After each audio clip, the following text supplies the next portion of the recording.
that on you. I'm sorry.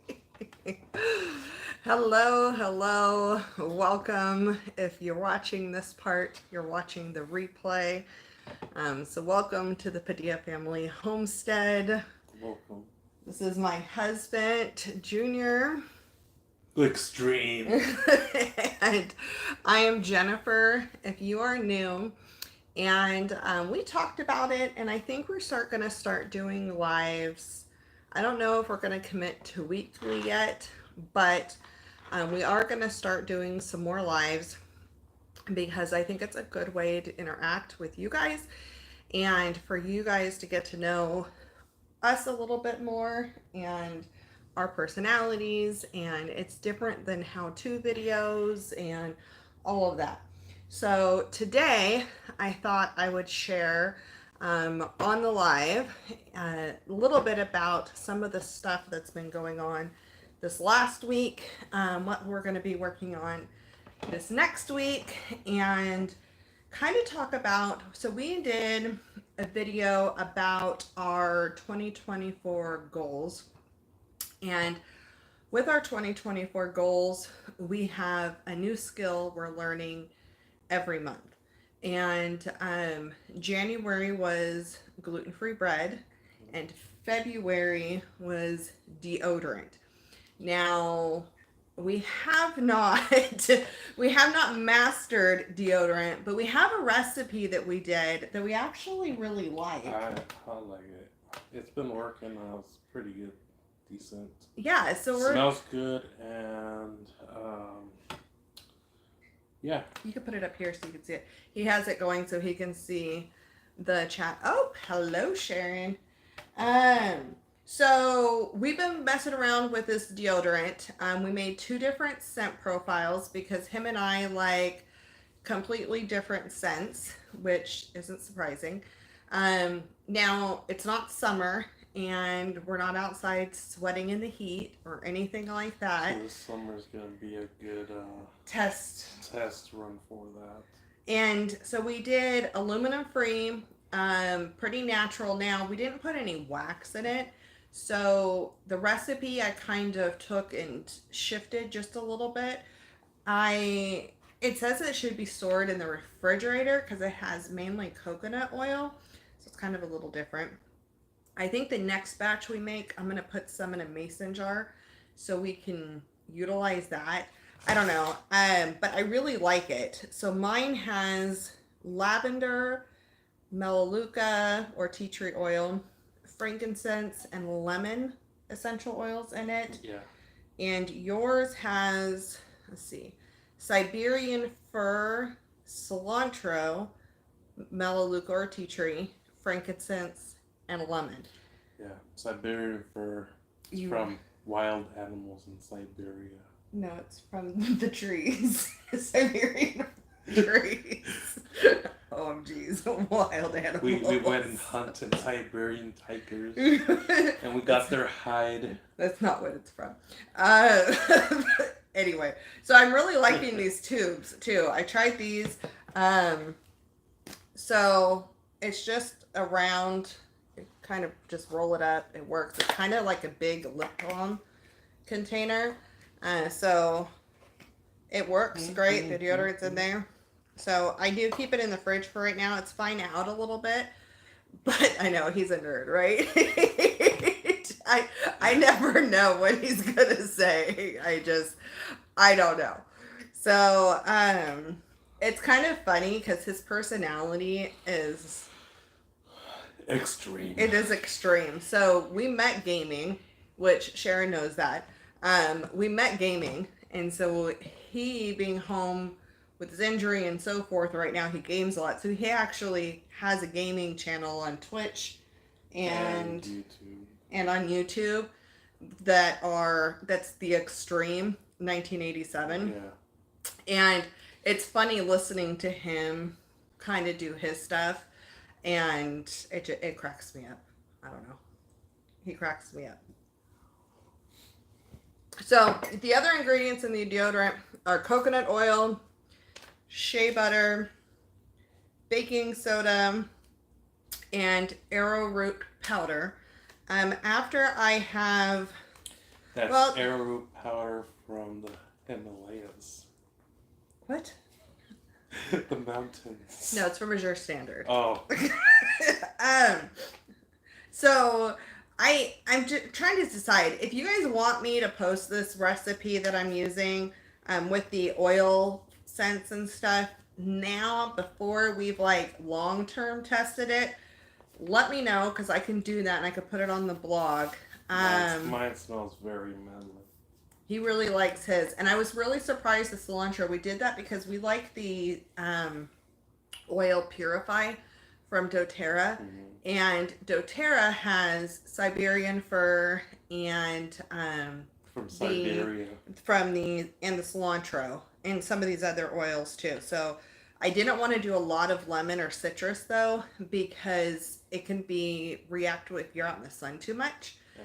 And so we didn't want to do that. So I did one drop, which did one drop between two of these tubes.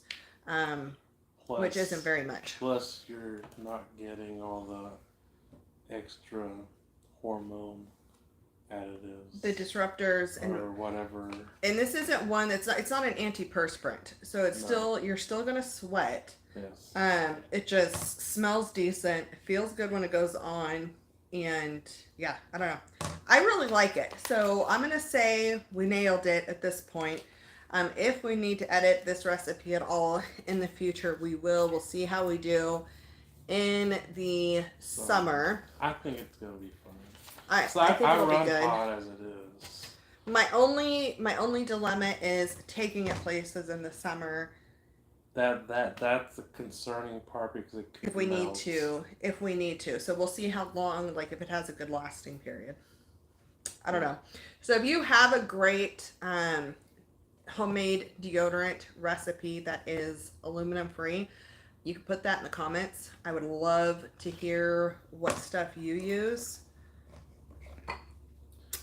Yeah, that's actually the tea tree and the lavender and the lemon are all really good for that. And then the coconut oil as well is antimicrobial and it helps stop things from growing, which should stop any, because that's where the stink comes from, is bacteria. Know what a good smell would be? From an actual tea, bourbon barrel tea smelling deodorant. We could figure that. I don't know. It's gonna be manly. I don't know if we can figure that out or not. Whoa! I don't know. You're killing me. Why? I don't know. Bourbon barrel.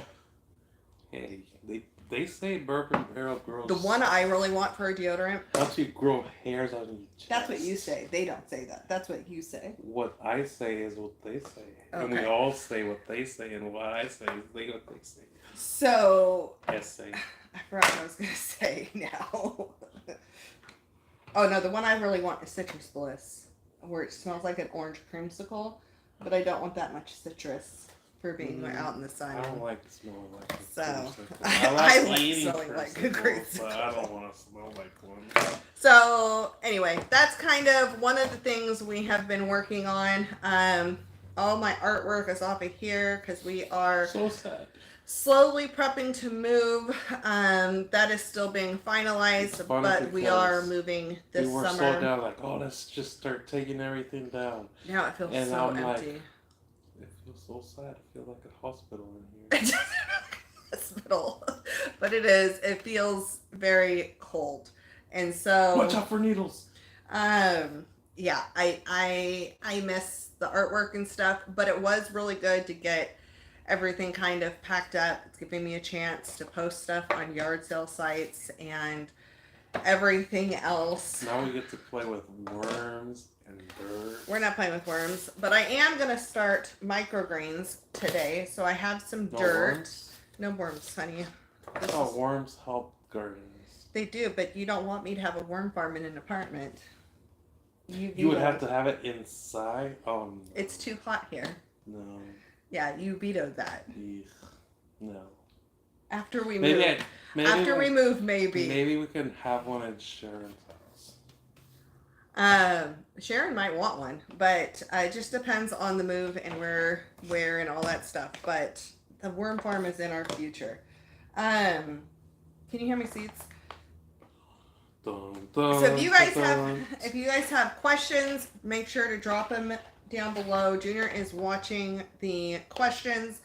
I would love to know if there's any recipes or any other content that you want to see from us, because I really want to be pushing out content that you guys want. The gluten free has been great. We're shifting a little bit into some Eastery stuff.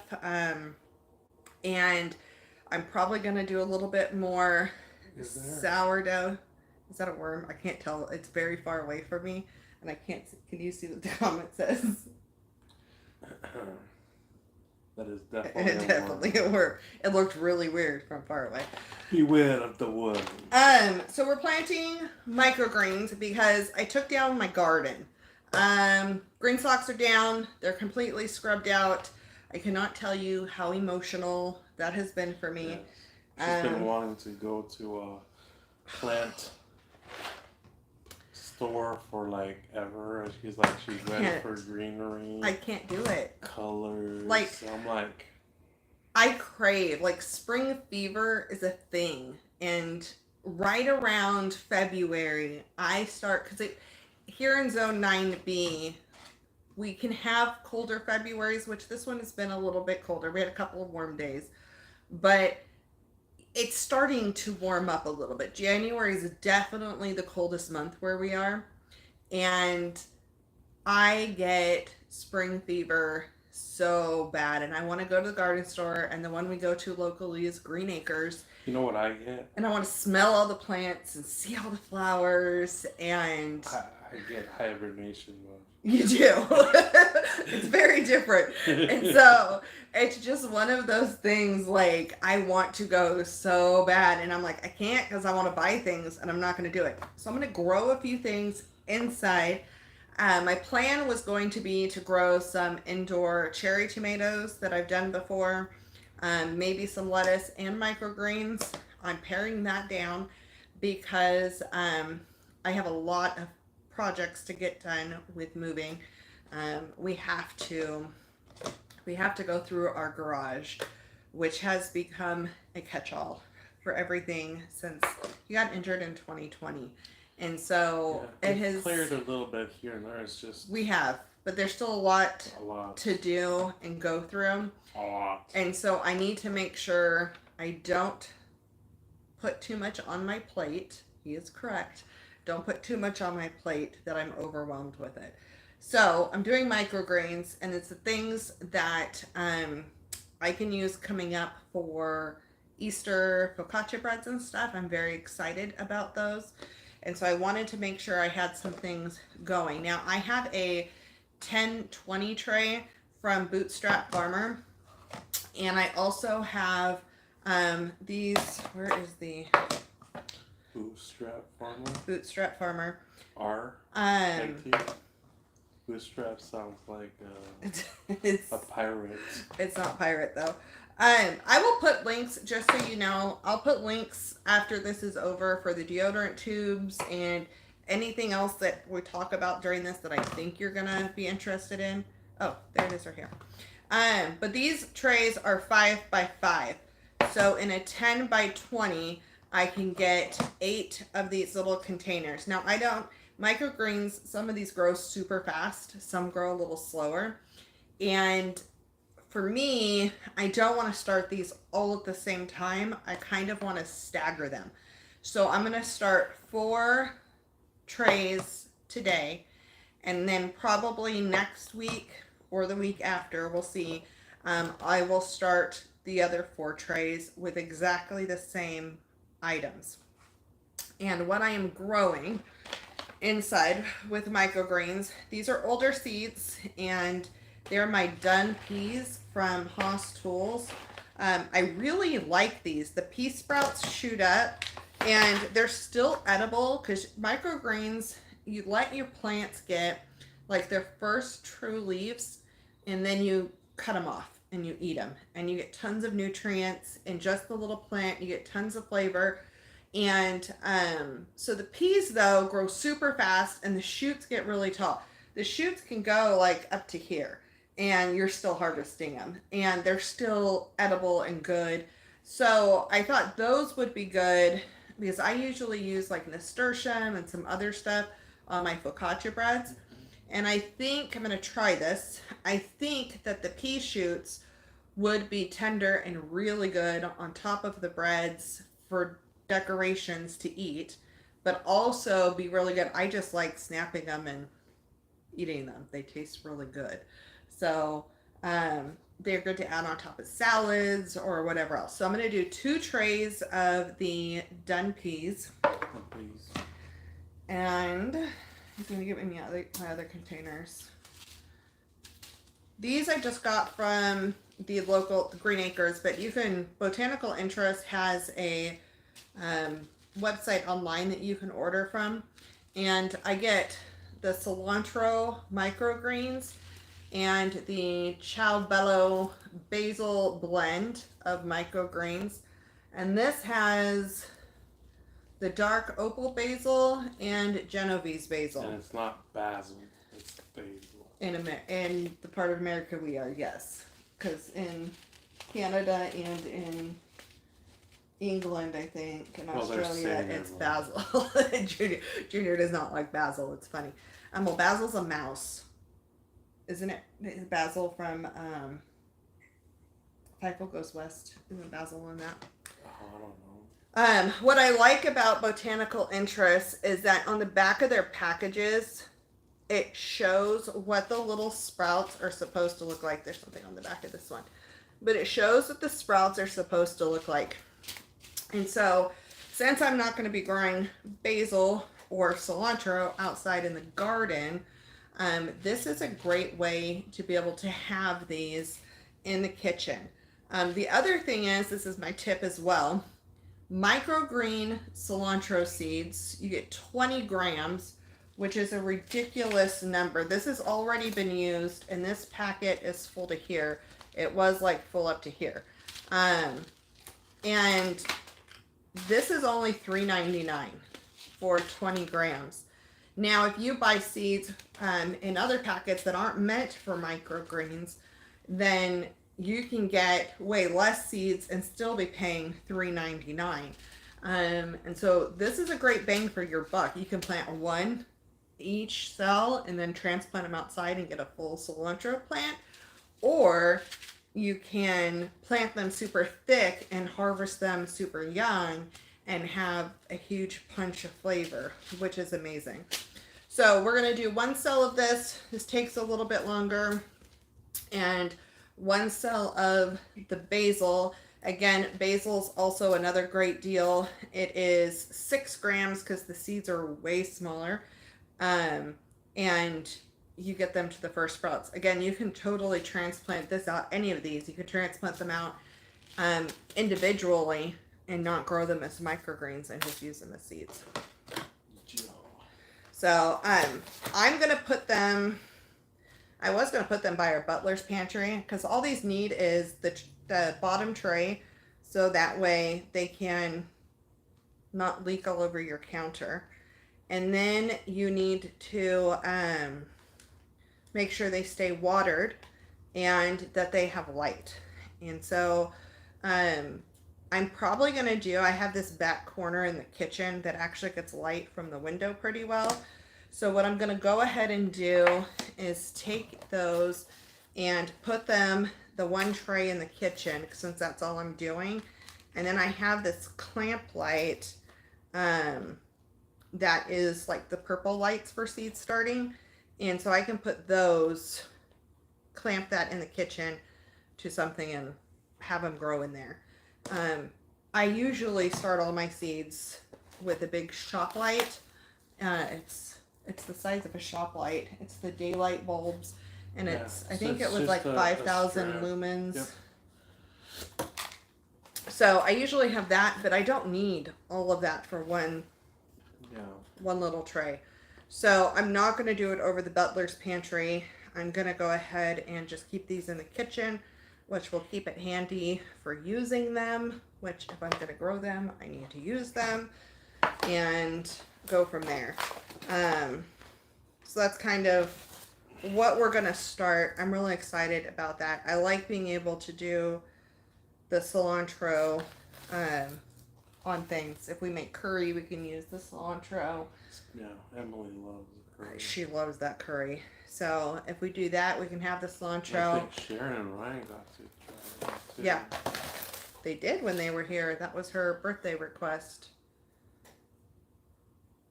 So it depends on your setup and what you're going to do.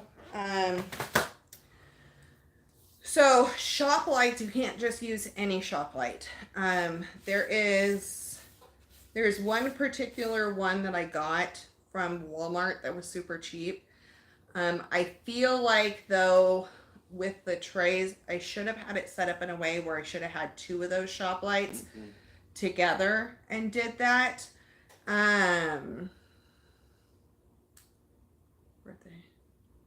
Birthday request. Sorry, I missed it. Oh. Grow light versus. Oh, I don't know. I don't know what you mean by birthday request. So where is it? Oh, shop light versus grow lights. So it really depends. Like these little purple ones that I have, I've gotten them off of Amazon, and I can link to them in the description of this video when we're done. But it has this clamp that I used to put onto a bookshelf or something like that.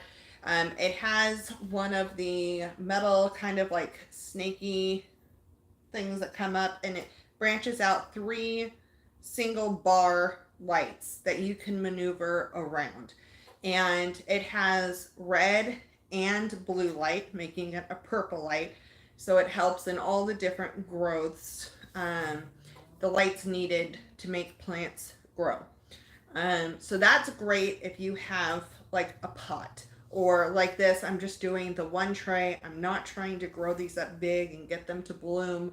Anything like that. Those clamp-on lights are great for one thing or a small section of thing, and it's not for large growing. Like you wouldn't want to try to grow cucumber or beans or tomatoes inside with just that, I don't think. I don't know if it would be strong enough.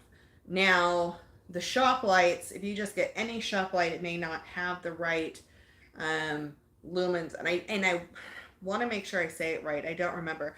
I know that M.I. Gardner has a great video on seed starting where he talks about the lumens needed. And so I had gotten a 5,000 lumen daylight shop light that's LED. And it was at Walmart. I want to say we got them 2021.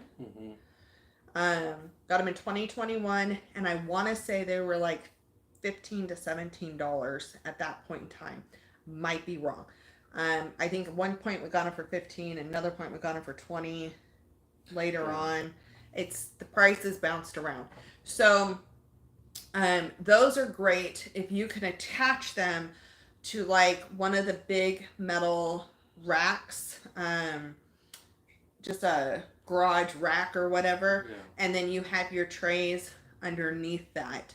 The thing is that when they're little, depending on how many lumens you have, will depend on how close your light needs to be to your seeds when they're starting. And so I find that with the 5,000 lumens, and I want to say, I'm trying to remember this right, I want to say M.I. Gardner said that for every inch you need another 1,000 lumens or something along those lines. And so I find that when I'm starting my seeds, when I'm using the shop lights, I have something, I usually keep my lights stationary, and then I lift my containers up onto something to make them closer to the lights, and then lower them down as things start to grow. So when there's not much here and we're getting little sprouts, it's going to need to be a little closer. But once you have about an inch or 2 inches of growth, then you can drop this down, because when it's too close, the greens will start to burn. It'll be in the sun too much. So it really depends on the setup you are going to do, where you're doing it, how much natural light there's going to be.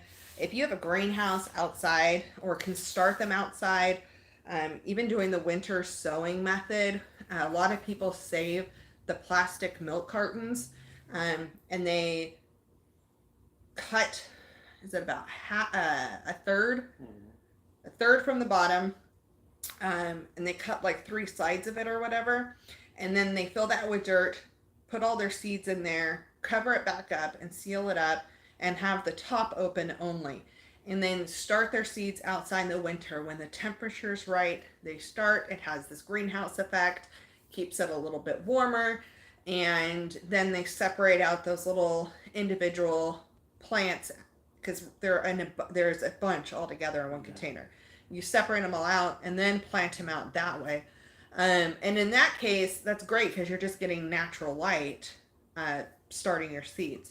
So really, it depends on where you are. I can't do winter sowing here in an apartment, so that's something that wasn't ever feasible for me. Let me see. Yes, it does make them hardier. The other thing is if you're starting seeds inside, you want a fan on them. The more you have air moving around them, one, you're going to stop more bugs from sitting on it if you get like fruit flies or garden gnats and things like this. It also stops mildew from sitting there. Growing inside, you want to make sure you don't overwater. But the fan helps the actual plants themselves, their stems, to become stronger. If they have no resistance, plants want to grow up towards the light. And the fan gently blowing on it is going to help it gain some strength. It's like you trying to stand in water. You're going to gain muscle the more you stand on the beach with the waves coming against you. So that's really important. The other thing you can do is very gently like rub your hands across the top of the plants, but you want to be careful not to break them. Cilantro, another tip growing cilantro, because talk about this one. When you grow cilantro, you need to start doing seeds though.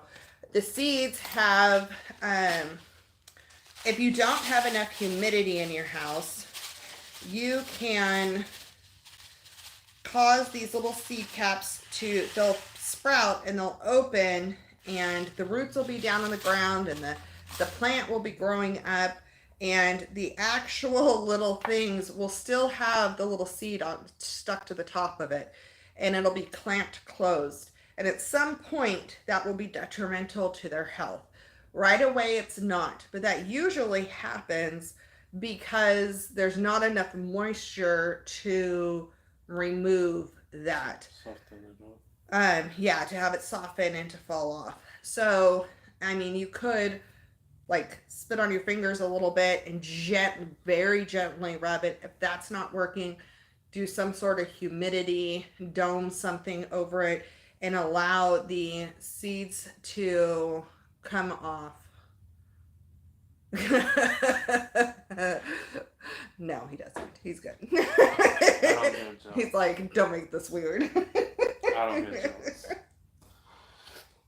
I trust my So, with my microgreens, that's how thick I sow them. There's hundreds of seeds all the way across this. And then what I'll do is I'm going to sprinkle just a little bit of dirt over the top of this. And it's going to be really funny because these seeds will start to pop up, and that extra layer of dirt that's sitting over here will, because these seeds are so close together, they'll kind of make that dirt come up on top of it. And you kind of have to like jiggle them a little bit, and that dirt will fall down in between. So, I mean, you could try to just do it this way. I like to add just a little bit of dirt to it, but that's how thick I sow my microgreens. And so that is the cilantro. Lots of delicious cilantro. The done peas I do not put anything on top of. These are very large seeds, and I'm just putting them in here. And I don't care if there's a bunch of broken ones in here, because it just gives space. It is what it is. I am using potting soil, not seed starting mix, because these need to go just above sprouting. They need to grow their true leaves. And seed starting mix has no nutrients in it. And so for me, because I'm doing these as microgreens and I need them to have a little bit of nutrients, and I'm very anti fish poop in the house. So you're done, peas. I do not do fish fertilizer on my microgreens. I can't do it. It stinks so bad. So I start them with potting soil, and I just have to be careful not to overwater, but it does have nutrients in here for them to grow up into the point I'm going to cut them and eat them. I know, who doesn't want fish poop in their house, right? I will tell you, fish fertilizer is one of my favorite fertilizers to use since I don't have worms. But I can't, like, it smells like a fish hatchery outside when I do it. I'm so surprised. I have never gotten a complaint from the apartments about it. But it works wonders. It's amazing. So I'm excited to when we can have worm castings and compost tea and all of that.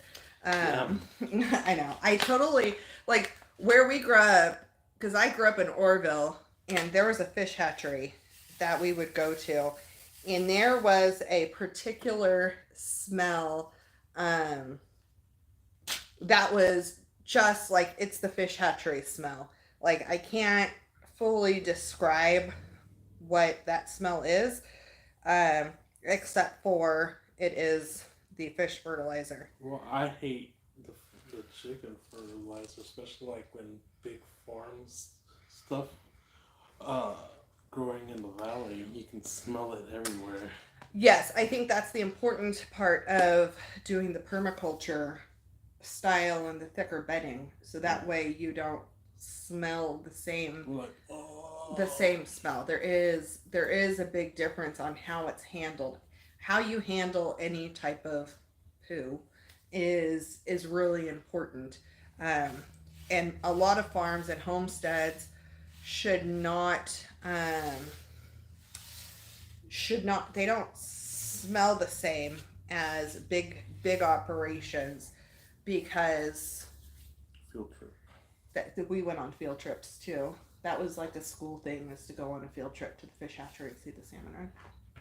So.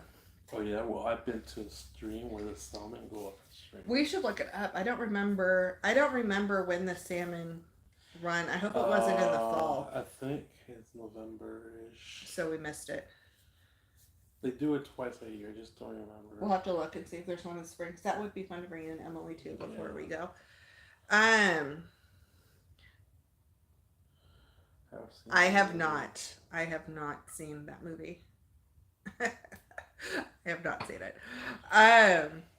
But yeah, so that's kind of what we wanted to share today. We are going to start doing lives more frequently. Again, I don't want to say I'm going to do them every Monday for sure, but if we do them, we're going to do them on Mondays at this time, and then that morning we won't have a video. It'll be in place of a video. This week I am working on, I have all the stuff for it and I keep just not doing it. So this week I'm recording the vanilla cupcakes, the gluten-free vanilla cupcakes, and the vanilla orange cream cheese frosting. That is delicious. Sharon was actually here when I tested this recipe, and we did a dairy-free version and a regular, but the cupcakes were all gluten-free. And she's like, they're very moist. You couldn't even tell that it was gluten-free. So No these milk things needed. taste delicious. The frosting is addicting. It is addicting. So yeah, I'm really excited about that. But we were trying to do it on a week when my daughter was here. That way we didn't eat it. My daughter hates the word moist. That's why he's using the word moist. It's not my fault. So Moist. she hates the word. She hates the word moist. What's better than what's the word? Oh, I messed with her because Lusciously wet. I said lusciously wet, And and she's like, "That's still bad." Says what's the word? That we're not going to go. Lubricated? We're yeah, and those are better. She's fine with lubricated, but not moist. Great. So, anyway, it ends up being when the word is used, it's emphasized because it's everybody has their thing. I don't know. I don't know. Anyway, so that's it for today's live. I will put the companies I got this microgreens from, the deodorant things. I will put where I got my seed starting trays. Also link the seeds that I want to show them too. One more thing that was super fun. We have been playing Rummy. My husband and I Rummy-holics have been having Rummy battles, and Rummy was my game. Like, that was the one I could for sure win all the time. And then I taught my husband how to play Rummy. And I went on this huge losing streak. I mean, I cannot tell you how much I lost. Let's just say it was bad. It was bad. Well, the other day, didn't we get with these cards? Yeah. With a brand new card. Brand new deck of cards that he picked out. And she won. I won all day long. It was so much fun. But these cards are really cool, so I was going to show you. They're cyberpunk playing cards. So they have that pattern on the back, but they're black with like a bright pink. Yeah, it's a mixture of royal cards are cool. Yeah, the blue cards, the black are all blue. It's fun. They're cute cards. They're something different. So I think that's going to be our new thing is every once in a while. It does. It messes with your head. But every once in a while getting new cards that are a fun new style. Yeah. And right now the is it cyberpunk? I think it's cyberpunk. Yeah. I don't know. I can link these two if you want. They're really cute. Oh yeah, cyberpunk. Hardwired cyberpunk. They're super fun. So Rummy has been our downfall. But I kicked his butt this week so bad, and it was wonderful. And then I died. Yeah. Again. And then we played Munchkin too, but you won on that. I was lucky. Yeah. Anyway, we're a big game family. So I'll also put his gaming channel down below if anybody has spouses who are gamers and play some of those games. They may be interested in following along his channel. I know it's very polar opposite stuff, but we have very mixed interests. So it's kind of fun. But I'm going to go ahead and get dirt on the top of these and start marinating the meat for dinner tonight. And we will see you guys on the next live. Thank you for coming on our live. Yes. Don't forget to like, comment, and if you haven't like yet, the videos, subscribe. Yes. We'll see you on the next one. Extreme out.